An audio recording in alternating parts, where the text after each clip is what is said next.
সরকার তো বলতে কোনো সংকট নেই, এখন আমরা তো পড়ে গেছি বিপদে।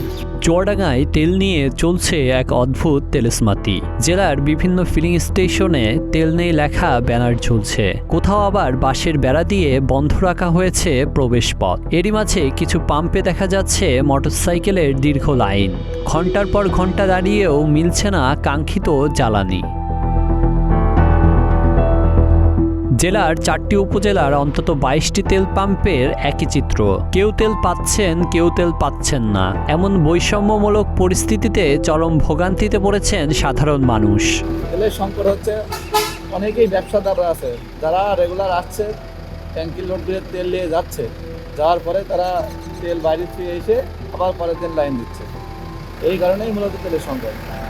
সবচেয়ে বেশি বিপদে পড়েছেন কৃষকরা। ভোর থেকে 1 লিটার ডিজেলের আশায় 15 কিলোমিটার পথ পাড়ি দিয়ে বোতল হাতে একের পর এক পাম্পে ঘুরে বেড়াচ্ছেন কৃষকরা। সেচের অভাবে নষ্ট হওয়ার আশঙ্কায় রয়েছে মাঠের ধান। হতাশ হয়ে অনেকেই খালি হাতে বাড়ি ফিরছেন।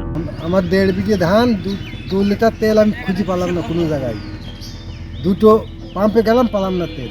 তেল এখন বললে তো রাতের বেলা পাওয়া যাবে, বুঝলেন, দেখা যাক কত পাওয়া যায় কি।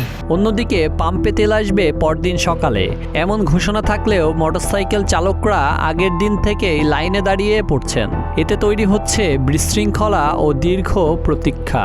তবে পাম্প সংশ্লিষ্টদের দাবি, জ্বালানির কোনো সংকট নেই, নিয়মিত সরবরাহ অনুযায়ী তেল দেওয়া হচ্ছে। এমনকি পরিস্থিতি সামাল দিতে স্থানীয় থানার ওসি নিজে উপস্থিত থেকে তেল বিতরণ কার্যক্রমে অংশ নিচ্ছেন বলে জানান ফিলিং ম্যান। আমরা পর্যাপ্ত পরিমাণ পেট্রোল পাচ্ছি না। আগে দিত ভরপুর, এখন দিচ্ছে অল্প, 2000 লিটার মতো দিচ্ছে। এতে পাবলিক জনসংখ্যা যত, এতে তুলানো যাচ্ছে না, এতে ঘাটতি পড়ে যাচ্ছে। সাধারণ মানুষের অভিযোগ, কিছু অসাধু ব্যক্তি বিভিন্ন পাম্প থেকে বারবার তেল সংগ্রহ করে মজুত করছেন, পরে তা বেশি দামে বিক্রির চেষ্টা করছেন। এতে কৃত্রিম সংকট তৈরি হচ্ছে বলে মনে করছেন অনেকেই। এ পরিস্থিতি নিয়ন্ত্রণে আনতে চুয়াডাঙ্গা জেলা প্রশাসক চালু করেছে ফুয়েল কার্ড ব্যবস্থা। এর মধ্যে প্রায় 50,000 মানুষ এই কার্ড পেয়েছেন। এখন থেকে নির্দিষ্ট কার্ড দেখিয়েই তেল কিনতে হবে সংশ্লিষ্টদের। অতিরিক্ত জেলা প্রশাসক BM তারিকুজ্জামান জানান, এ ব্যবস্থার মাধ্যমে অনিয়ম কমবে এবং সবার জন্য জ্বালানি নিশ্চিত করা সম্ভব হবে। জ্বালানি তেলের মজুত, পরিবহন, বিতরণ, বিক্রয় বিষয়ক যে কৃত্রিম একটা সংকটের প্রোপাগান্ডা চলছিল, তার পরিপ্রেক্ষিতে সকলকে ফুয়েল কার্ড বিতরণের একটা সিদ্ধান্ত গৃহীত হয়। এই ফুয়েল কার্ডের মাধ্যমে মূলত এই বিতরণ প্রক্রিয়ায়, পাম্প থেকে বিতরণ প্রক্রিয়ায় একটা সুশৃঙ্খল অবস্থা তৈরি হবে বলে আমরা বিশ্বাস করি।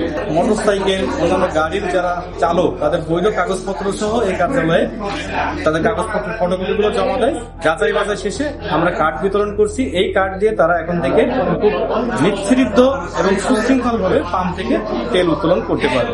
আশা করি বৈশ্বিক জ্বালানি যে পরিস্থিতি বর্তমানে চলছে, সেখানে যে এই যে একটা বিশৃঙ্খলা চলছে, বিশৃঙ্খলাটা আমরা চুয়াডাঙ্গা জেলে সম্পূর্ণরূপে নিরসন করতে পারবো। ফুয়েল কার্ড পেয়ে বেশ স্বস্তি প্রকাশ করেছেন সাধারণ মানুষ। তবে তাদের প্রত্যাশা, এ ব্যবস্থার মাধ্যমে যেন প্রকৃতপক্ষে তেলের ন্যায্য প্রাপ্যতা নিশ্চিত হয়। দিন শেষে চুয়াডাঙ্গার মানুষ চায় তেল নিয়ে এই তেলেসমাতির অবসান হোক, স্বাভাবিক হোক জ্বালানি সরবরাহ ব্যবস্থা।